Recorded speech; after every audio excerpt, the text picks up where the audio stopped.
do you know about radon?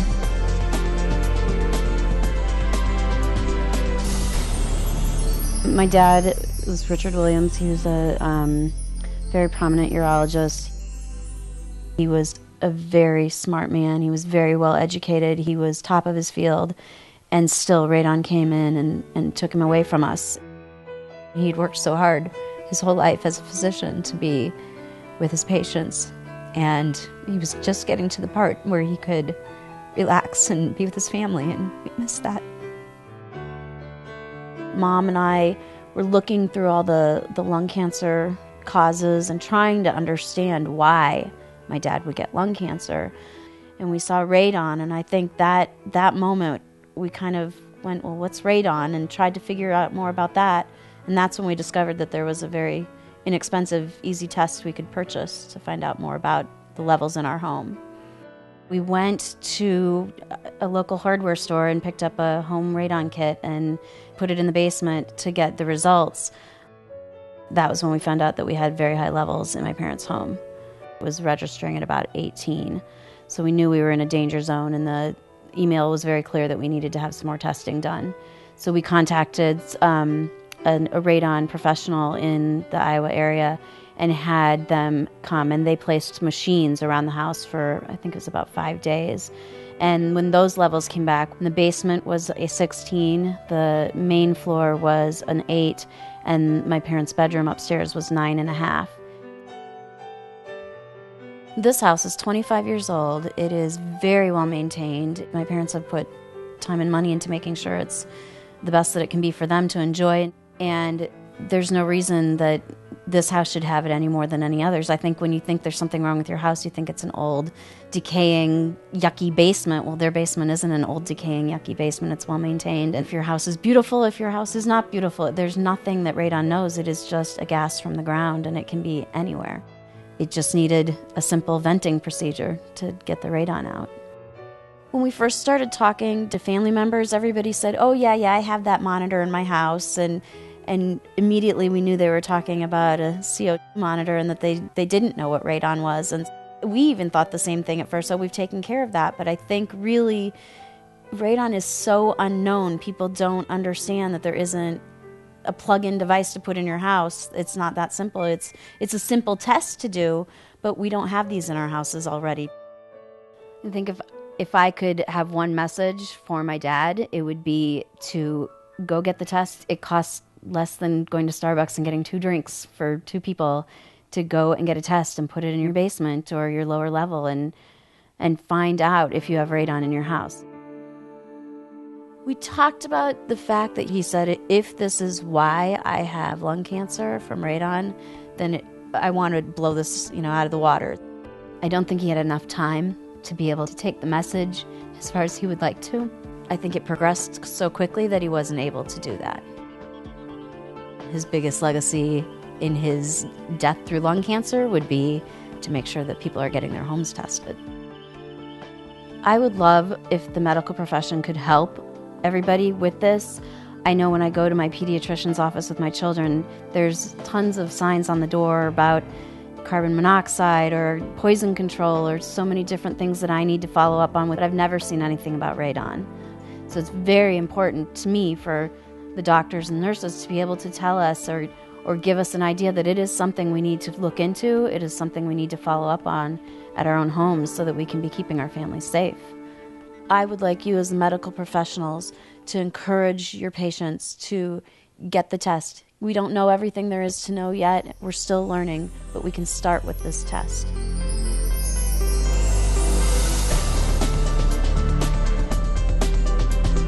It's odorless, tasteless, and colorless. There are no sensory reminders to alert us to its presence. Radon is a radioactive gas, a silent killer, which is seeping into homes and workplaces across this nation.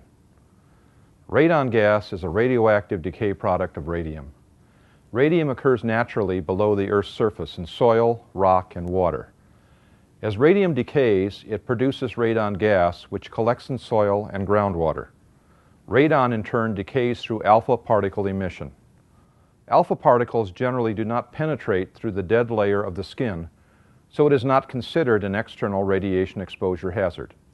However, radon decays into a series of solid radioactive decay products that can remain unattached in the air or attached to existing aerosols or other airborne particles. Depending on the size of the particles, the decay products, and the attachment rate, the particles can be inhaled and deposited in the lung on the respiratory epithelium.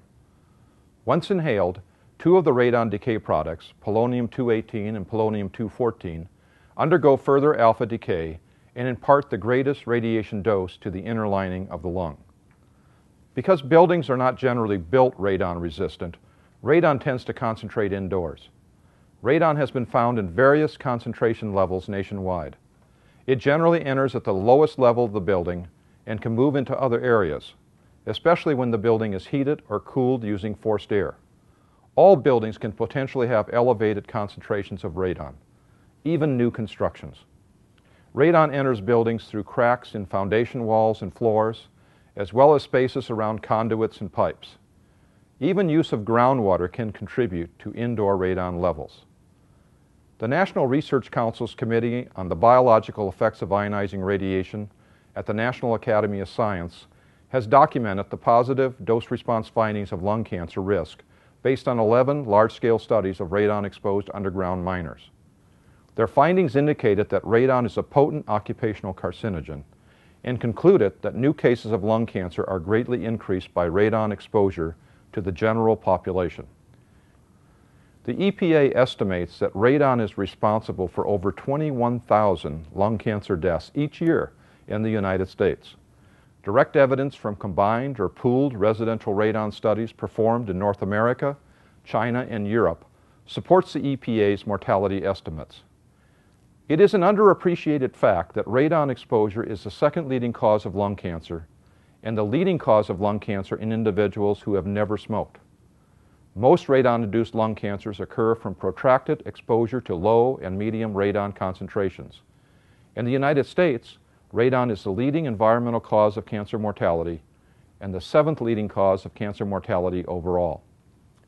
As physicians and healthcare providers, we should all become proactive in the fight against radon and the efforts to get the word out. We must join the front lines of this battle to reduce cancer. Our best defense against radon-related lung cancer is to raise public awareness and knowledge. Educating patients about the risks and promoting the use of radon test kits is something everyone can do and should do. As a healthcare provider, you are in a position to help spread the word that researchers have found elevated levels of radon in all 50 states and throughout Canada. It is estimated that high levels of radon can be found in as many as 1 in 15 homes across our nation. And people won't know if they have significant or actionable levels of radon where they live or work unless they test.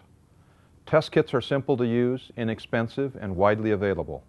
Kits can often be found in local hardware stores, county extension offices, and even ordered over the internet.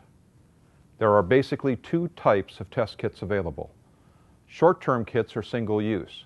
They work by sampling the air in the environment over several days.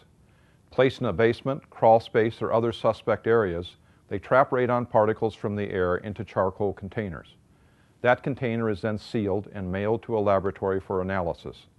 The cost to purchase these kits is minimal, and it often includes the cost of a certified laboratory's evaluation and delivery of the results. The second type is a long-term radon detector that is placed in the home for 1 year. The long-term tests are available for purchase in the same locations as short-term tests.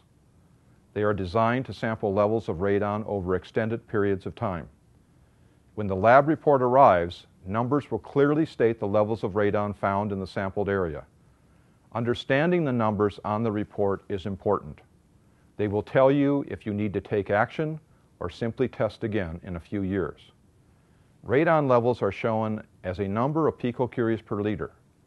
Studies have shown that in the United States, our average outdoor levels are 0.4 picocuries per liter, and indoor levels average about 1.3 picocuries per liter. While the EPA's current take action level is 4 picocuries per liter, they remind you that radon is a radioactive gas and suggest you may want to consider mitigating procedures with levels between 2 and 4 picocuries per liter. The World Health Organization currently recommends 3 picocuries per liter as a worldwide guideline. If test results demonstrate elevated levels of radon, we recommend taking action as quickly as possible to have a mitigation system installed. Often certified professionals only need a day in your home to seal cracks and install a radon mitigation system that lowers levels of radon by venting it safely outside. Because there are so many variables involved, it is difficult to predict the costs, but many people find the cost is similar to a basic home repair job, and professionals will provide estimates in advance of performing the work. Remember, the risk of radon-associated lung cancer is reduced as quickly as a mitigation system is in place. Act now. Test your home and educate your patients, families, and friends. You never know whose life you may be saving. I've tested my home in the past and found the radon levels were normal. I retested a couple years ago and found they had risen to 6 picocuries per liter. I immediately contacted a certified professional and had them install a radon mitigation system. Overnight, the radon levels went from 6 picocuries per liter to 0.6 picocuries per liter. My family and I now breathe easier.